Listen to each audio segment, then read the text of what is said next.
Assalamualaikum warahmatullahi wabarakatuh. Kembali di channel Media Science, kanal inovasi, kreasi, berbagi, dan berdiskusi. Merakit inovasi, membangun generasi. Bersama saya Ismail Arianto. Kali ini Media Science akan mencoba berbagi seputar media pembelajaran di dunia sains yang tidak asing, bukan suatu hal yang baru, akan tetapi masih relevan untuk dipraktekkan, yaitu media pembelajaran sains melalui permainan roket air.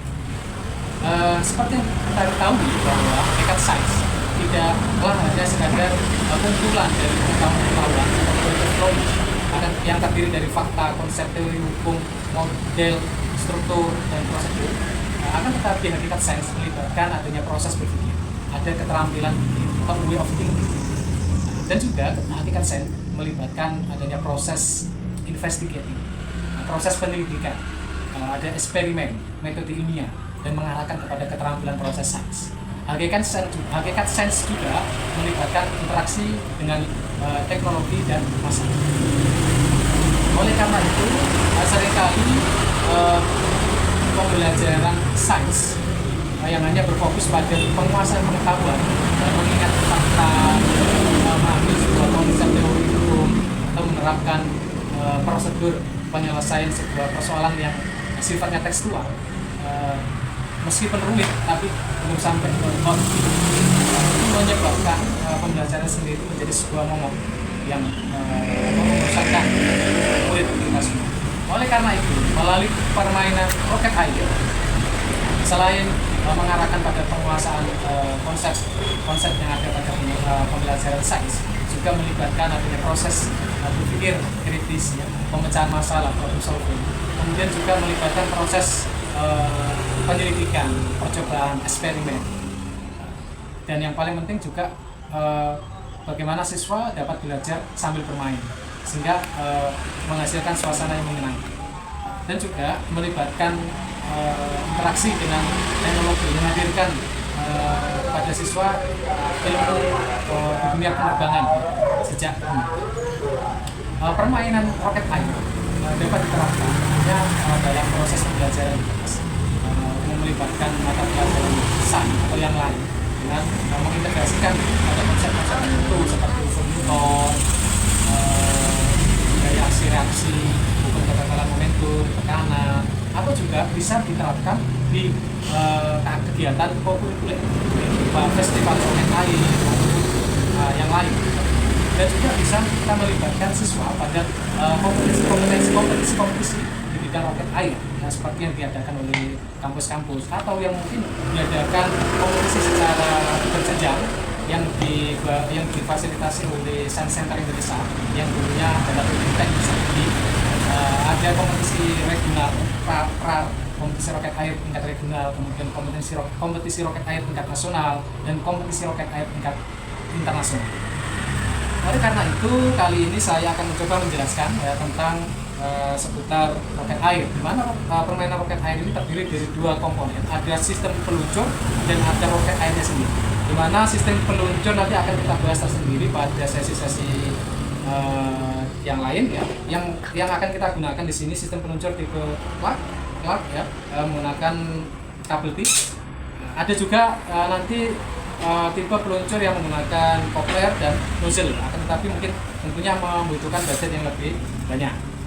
Oleh karena di sini sudah ada sistem peluncur yang kita coba rakit dari Media Science, tentunya menggunakan pipa dan di mana roket air ini adalah salah satu contoh dari roket yang nyata.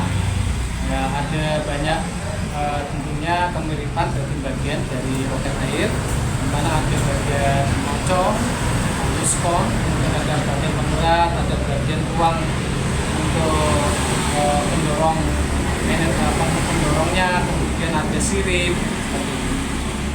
Baik, berikutnya adalah langkah-langkah pembuatannya.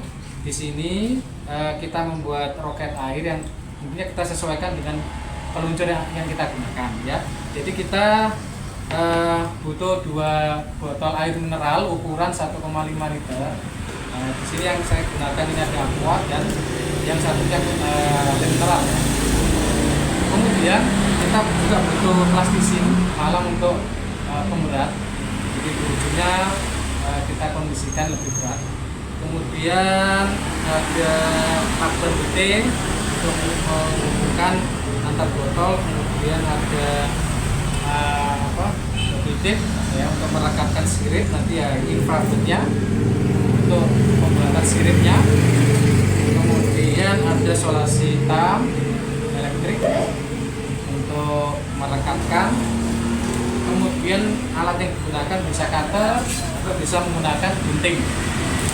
Langkah pembuatannya, nah pertama-tama salah satu botol air mineral di ujungnya kita potong salah satu. Ingat, kita potong dengan rapi tentunya. Kita potong, setelah kita potong di salah satu ujung botol yang sudah kita potong, kita masukkan plastisin. Kemudian tadi setelah saya coba, ini masanya bulat-bulat. Ya, ini lebih lanjut pengaruhnya ya.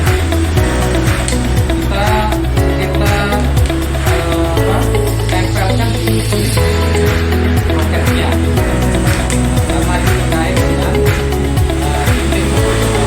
kemampuan koordinasi roket dalam pusat massa seperti atasnya ikannya sehingga bedanya bagian ujungnya lebih masanya lebih besar.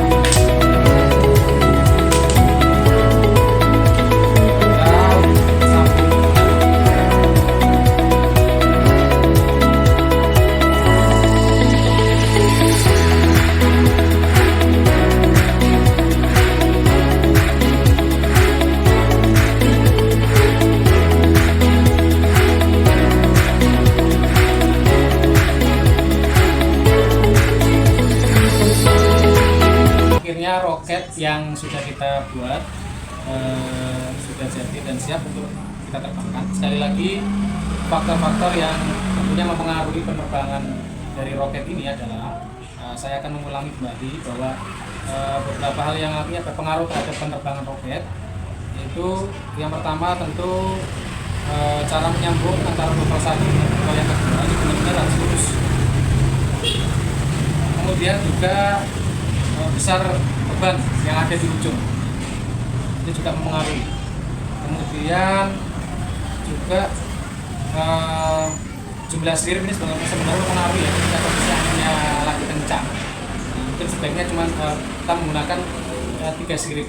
Kalau kondisi mungkin nggak begitu kencang anginnya, bisa kita menggunakan. Cuman kalau kita menggunakan 4 itu lebih mudah untuk mengukur ya jarak antar siripnya. Sedangkan kalau kita menggunakan 3 ini harus benar-benar tepat ya jarak antar siripnya, supaya nanti ketika terbang itu bisa terbang dengan aerodinamis, tidak melenceng. Sedangkan sebelum kita nanti menguji di lapangan, perlu diketahui juga bahwa sekali lagi permainan roket air ini sangat eksperimental. Jadi dibutuhkan banyak uji coba, tentunya dengan mempertimbangkan banyak faktor, banyak variabel pada roket air. Jadi beberapa mungkin besaran atau variabel yang mempengaruhi ada tekanan, kemudian sudut, volume air, termasuk beban dari ujung ini juga